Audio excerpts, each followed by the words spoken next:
Après 21 jours de travaux, la deuxième session ordinaire du Conseil économique et social et environnemental a pris fin à Libreville. La cérémonie de clôture a été présidée par le deuxième vice-président de l'institution en présence des conseillers économiques, sociaux et environnementaux et invités. Le reportage de Frédéric Yenda-Moukoula et Arnaud Mengue. Président de la cérémonie de clôture des travaux de la deuxième session ordinaire, le deuxième vice-président du CSE a axé son laïus sur les thématiques inhérentes à l'adhésion du Gabon à la ZLECAf, au Commonwealth et les opportunités offertes pour le pays.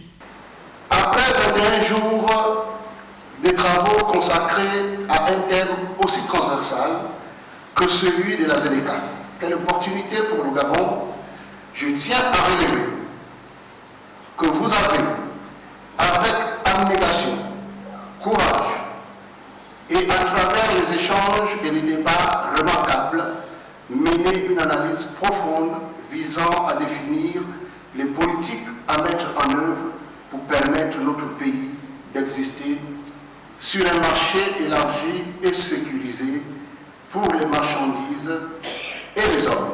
Autre point protubérant et non les moindres évoqué par Nikez Moulombi, les auditions des différentes personnalités où le rôle et la place du secteur privé, entre autres. Sous le leadership de son Excellence Ali Bongo Ondimba, président de la République, les principales mesures concernent le financement pour la mise en œuvre de la ZLECAf, la sensibilisation des populations sur les avantages attirés de notre appartenance à ce grand marché économique, le rôle et la place du secteur privé. Plusieurs autres points restés en suspens et non épuisés vont être pinaillés par les conseils économiques, sociaux et environnementaux au cours de la prochaine session.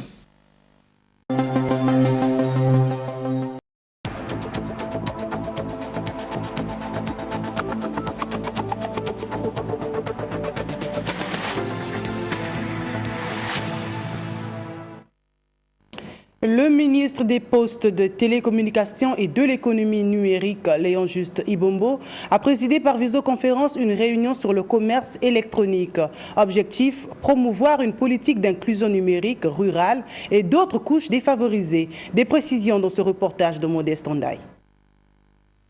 Organisé par la GESMA, Global System for Mobile Communications, et l'UNECA, Commission économique des Nations Unies, cette conférence virtuelle a permis aux leaders de gouvernement, d'industrie, innovateurs et influenceurs, chefs d'entreprise et experts d'échanger sur l'importance du commerce électronique dans le monde. Ce, en vue de promouvoir une politique d'inclusion numérique au profit des communautés rurales et d'autres couches défavorisées afin qu'elles bénéficient des mêmes opportunités offertes par le e-commerce.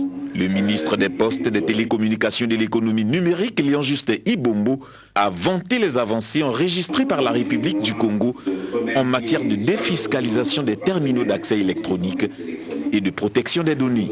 Le président de la République a promulgué la loi numéro 43/2020 du 20 août 2020 autorisant la ratification de la Convention de l'Union africaine sur la cybersécurité et la protection des données à caractère personnel. Il convient aussi de souligner que dans le cadre de la démocratisation de l'accès aux communications électroniques, le gouvernement de mon pays a exonéré de tout impôt et taxe dans la loi de finances 2021 tous les terminaux d'accès électrique importés en République du Congo. Téléphone portable, ordinateur portable, tablette électronique, caisse enregistreuse, terminaux de paiement électronique, et ce, pour 2 ans. Le e-commerce est devenu un véritable catalyseur de l'essor économique des entreprises et des pays, a-t-il martelé.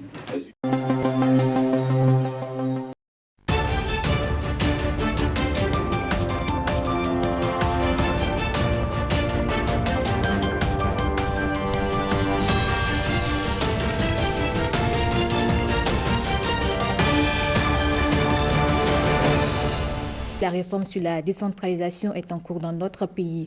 Au sein des mairies, il y aura désormais un secrétaire exécutif. Dans le rang des maires, c'est la panique. Mais le gouvernement précise bien, le maire et le secrétaire exécutif ont des profils bien différents. Écoutons le porte-parole du gouvernement à ce propos. Par principe, celui qui est électeur est éligible. Et donc, définir un profil type pourrait revenir à exclure certaines personnes de la possibilité de participer à la compétition politique. Et c'est précisément parce qu'il a le souci de faire en sorte que les communes du Bénin ne soient pas otages de la malgouvernance ou n'aient pas toujours à leur tête des dirigeants qui n'aient pas d'autre ambition que celle de devenir maire de commune, que le gouvernement a décidé, et cette fois-ci, parce qu'il ne s'agit pas de politique, d'élaborer un profil type pour les futurs secrétaires exécutifs. De ce point de vue-là, votre préoccupation peut s'entendre. C'est une fonction technique, mais vraiment opérationnelle, pour laquelle il est utile, il est indispensable d'avoir un profil type. N'importe qui ne peut pas être secrétaire exécutif. Si n'importe qui peut devenir maire, à la discrétion des partis politiques, n'importe qui peut être candidat pour devenir élu communal, élu municipal et plus tard maire de commune.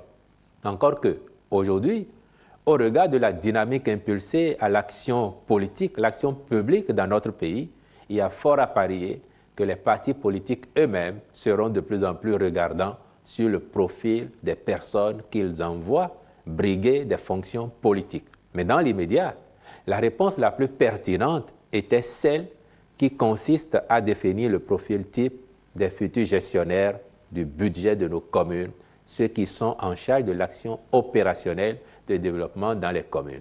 Et donc, c'est une solution à votre préoccupation. Le diagnostic a bien été fait à la base. C'est pour ça que nous avons adressé spécifiquement cette catégorie d'emploi. À l'occasion de la séance d'échange entre le gouvernement et les maires dans leur ensemble, avec leurs adjoints, les préfets de département, il ne vous aura pas échappé que la préoccupation fondamentale qui semblait inquiéter les élus communaux, c'était la possibilité d'avoir géré leur budget, comme ils l'ont dit eux-mêmes. Et le chef de l'État, dans une répartie qui fera date, a dit « Cette réaction-là, je l'apprécie parce qu'elle me convainc davantage que nous avons su mettre le doigt là où il fallait. » À la vérité, c'est de ça qu'il s'agit. Et donc, promouvoir la bonne gouvernance à la base, mais aussi donner un nouvel élan à l'action de développement dans les communes, de développement équilibré du pays, nécessite que ce diagnostic-là appelle des actions fortes. Et au nombre de ces actions, la définition, l'institution d'un poste de secrétaire exécutif qui sera dédié aux tâches techniques et opérationnelles dans la commune, pendant que le maire et le conseil communal administrent la commune globalement au plan politique, donnent des orientations, donnent des directives, et le secrétaire exécutif, lui, il met en œuvre son budget pour le bien des populations. Les adjoints au maire des 77 communes du Bénin sont en formation simultanée dans plusieurs villes. Objectif, arriver à une gestion efficace des communes. L'atelier de renforcement de capacité a eu lieu sous la houlette du ministre de la décentralisation et de la gouvernance locale, Fitis Arohe. Françoise Insou pour les précisions. Les adjoints au maire en formation. L'objectif de ce renforcement de capacité est de leur faire acquérir les notions élémentaires de gestion communale. En organisant la présente formation, qui se déroulera du 28 au 30 septembre 2021 et qui intervient après celle dont avaient bénéficié les maires en 2020, le ministère de la décentralisation et de la gouvernance locale, à travers le CEFAL, entend doter les adjoints au maire de la 4e mandature des outils nécessaires à même de leur permettre de pouvoir assumer avec plus d'efficacité la mission dont ils ont été investis. La stratégie de mise en œuvre du plan de développement communal et la mobilisation des ressources locales non fiscales sont les modules de la formation. C'est justement la clé de succès de toute commune. Sans la mobilisation des ressources fiscales et non fiscales, rien n'est possible. Je m'en voudrais de ne pas profiter de l'occasion pour vous féliciter et à travers vous, le gouvernement, pour les réformes hardies. Nous sommes totalement contents parce que l'occasion est venue pour combler un vide, tout au moins le transfert des ressources humaines de qualité. Et je pense que sur cette lancée, c'est la renaissance du processus de décentralisation sur les cendres de ce qui est passé de bien comme de mal. Le Centre de formation pour l'administration locale, CEFAL, assure ce renforcement des capacités des adjoints au maire.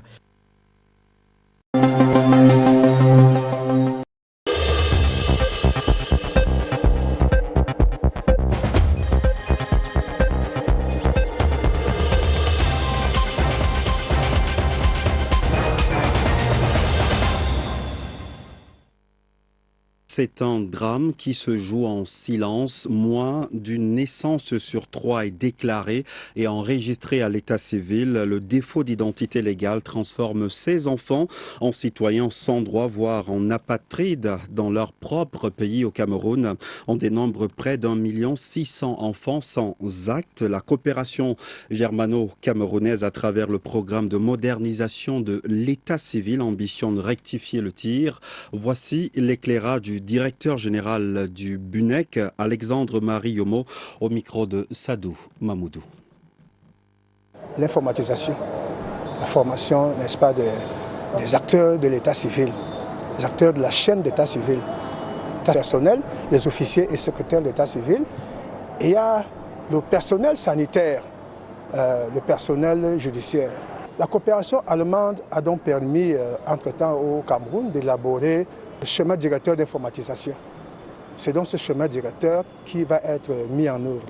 Et justement, nous avons une avancée parce que ce schéma directeur est implémenté déjà dans la numérisation des actes d'état civil de la capitale. Cette année, il a pu être dénombré 1 600 000 enfants, c'est pas dans l'ensemble du pays, qui se trouvent sans acte de naissance, de la maternelle, n'est-ce pas, ou primaire. Et dans la région, n'est-ce pas, de l'extrême nord, par exemple, on a pu dénombrer déjà 39 000 qui se trouvaient à la classe du cours moyen 2.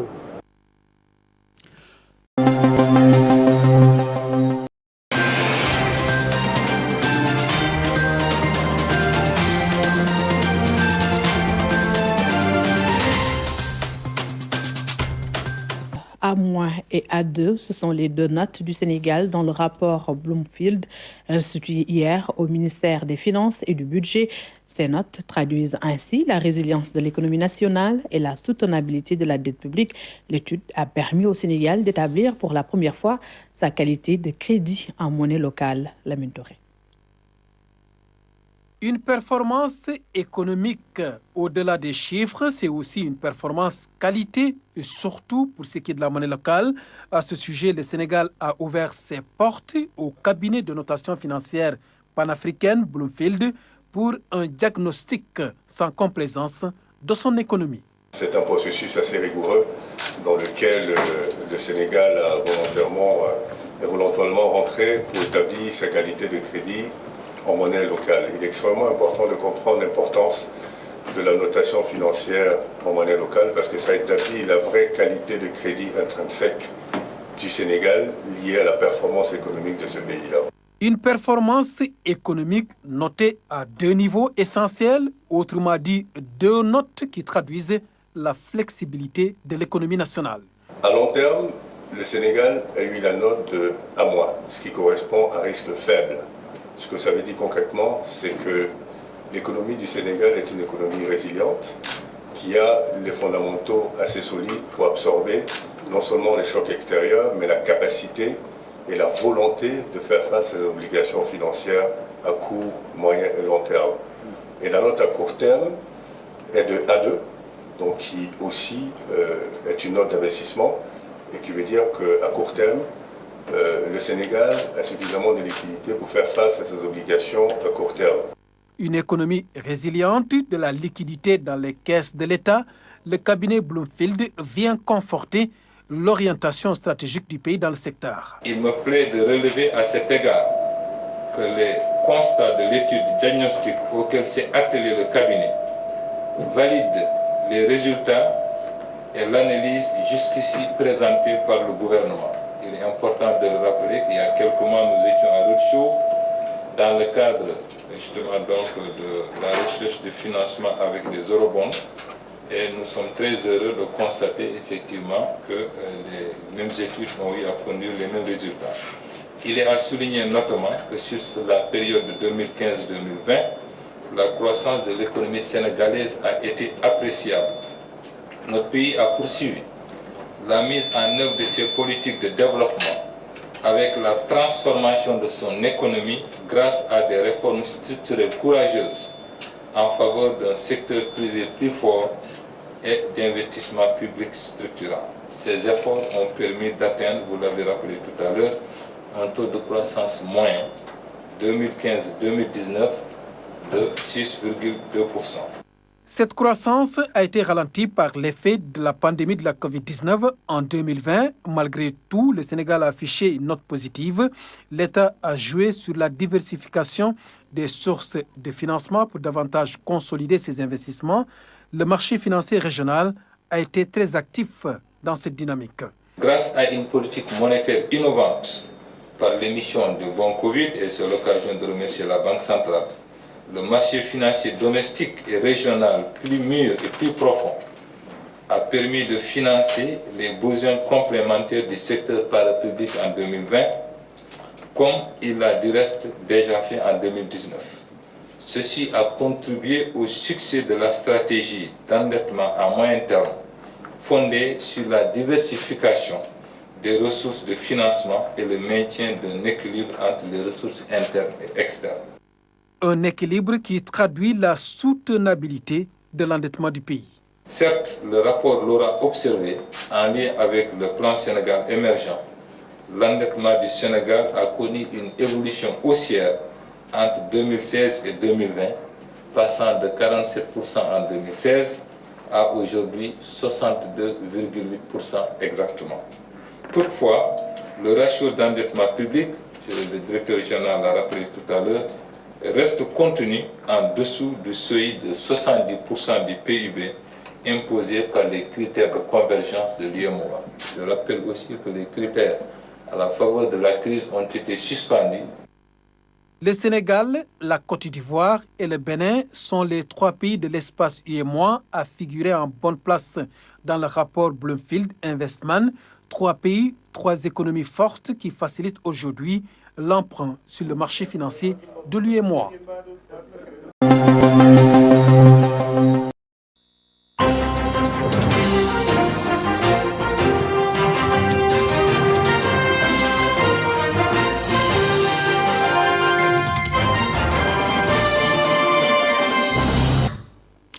La foire internationale intra-africaine de Durban, c'est pour bientôt. Ce sera du 15 au 21 novembre prochain, là-bas, en Afrique du Sud. Les promoteurs de l'événement sont en ce moment à Abidjan. Ils ont récemment instruit les hommes d'affaires ivoiriens sur les enjeux de cette foire qui, à tout point de vue, est une opportunité à saisir. Noël Niagno a assisté à la rencontre pour nous. Après le Caire, en Égypte, la foire commerciale intra-africaine dépose ses valises à Durban, en Afrique du Sud.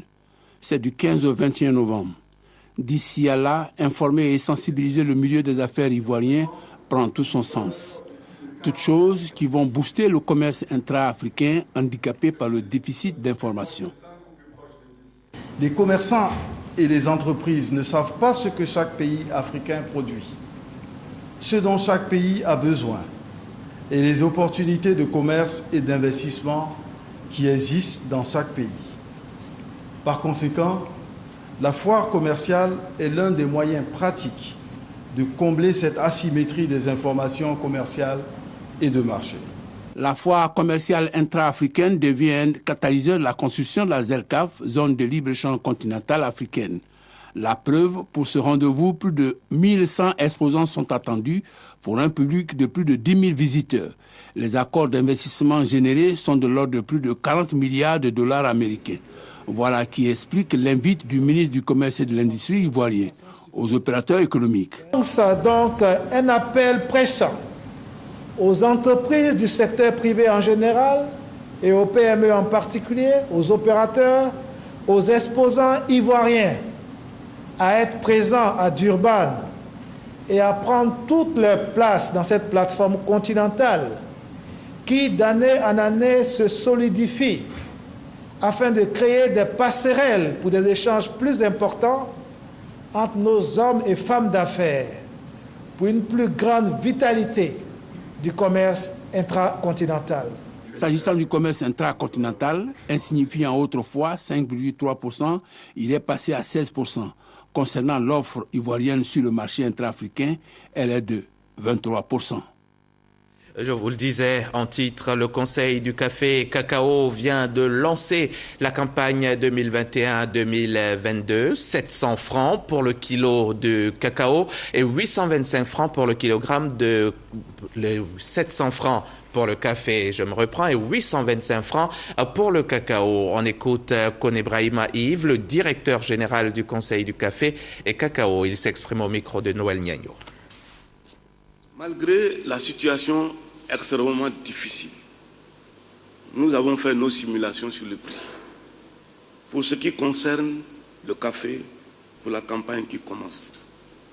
Cette année, comme je vous le dis, si nous voulons respecter la vérité des prix, c'est 511 francs qui doivent être payés aux planteurs.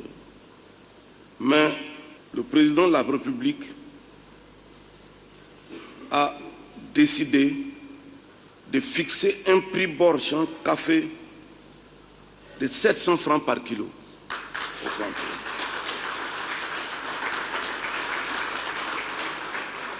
Ceci représente 72% du prix du marché.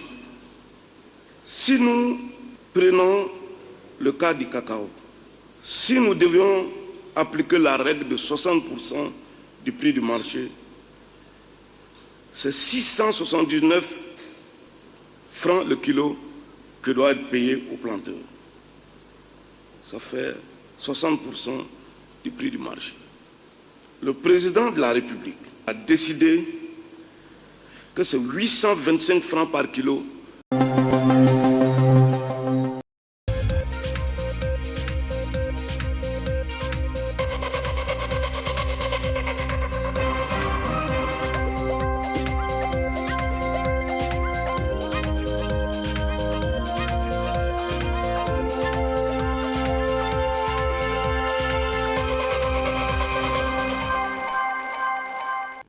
Je vous le disais en titre, ce 1er octobre marque le 72e anniversaire de la fondation de la République populaire de Chine. À cette occasion, l'ambassadeur de Chine au Togo est revenu sur les avancées réalisées par son pays en matière de développement. Il réitère l'engagement de son pays à renforcer la coopération bilatérale qui le lie au Togo. Ekwesala.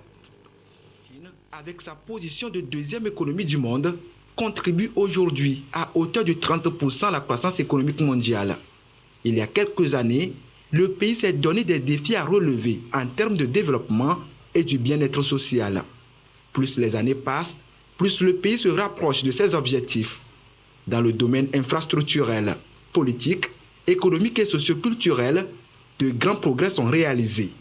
À l'occasion du 72e anniversaire de la fondation de la Chine, on parle de ces avancées. Au cours du premier semestre de l'année 2021, l'économie chinoise a maintenu sa forte dynamique de développement avec une croissance de 12,7%. Elle est actuellement un vrai moteur de la reprise économique mondiale, apportant des opportunités exceptionnelles pour le monde entier. La Chine accorde la priorité absolue au bien-être du peuple. Cette année, nous nous félicitons que pour la première fois dans son histoire, la Chine a mis fin à la pauvreté absolue. Le PIB par habitant a franchi le seuil de $10 000 américains. Depuis 2012, près de 100 millions de Chinois sont sortis de la pauvreté, soit en moyenne 10 millions de personnes chaque année. L'engagement de l'Empire du Milieu en faveur du développement est aussi remarquable sur le continent africain et ailleurs. Le pays est très présent sur le continent dans plusieurs secteurs, infrastructures, agriculture, économie et santé notamment. Sa relation avec le Togo est l'une des meilleures. Elle s'est renforcée ces dernières années avec l'avènement de la pandémie du Covid. Face à ce défi de la Covid-19, la Chine et le Togo se sont soutenus mutuellement et ont mené un combat commun. Nous avons fait venir jusqu'ici une grande quantité de fournitures médicales de tout genre. Et cette année, la coopération Chine-Togo en matière de vaccins est devenue un point saillant dans la lutte contre l'épidémie. Grâce à la coopération agissante entre nos deux gouvernements, 2 lots de vaccins Sinovac, soit 400 000 doses au total, ont été acheminés au Togo. C'est une belle illustration de l'amitié profonde entre nos deux peuples. En 2022, cette coopération bilatérale entre le Togo et la Chine sera vieille de 50 ans. Une pause s'annonce pour passer en revue les acquis, mais également mieux envisager le futur. Un futur que les deux pays souhaitent dessiner sans la pandémie du Covid-19.